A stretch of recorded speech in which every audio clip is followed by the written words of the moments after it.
going to show you how to make pumpkin slime right at home with things you may or may not already have.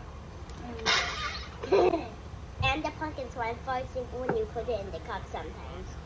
Okay, first you're gonna need half a cup of glue and 4 cups of shaving cream. I let my kid mix it, but I wouldn't let yours if they'll eat it. So that's up to you. Then you're gonna get orange food coloring. Add as much as you want, obviously more, it'll be more orangey. Then you need 1/4 teaspoon of baking soda. Mix that up, then you're gonna add saline solution, a tablespoon at a time until it starts to form into a ball. We did 3 tablespoons and it worked out perfectly. It'll be sticky at first, but the more you add, the less sticky it gets. This came out so stretchy and fun, and by the time I was done with it, it wasn't sticky at all to our fingers. Next, I drew a little pumpkin face and let my son try to cut it out. I helped him a little bit at the end. We glued the pieces on the jar and added our slime. And that was it. Super easy, super fun activity.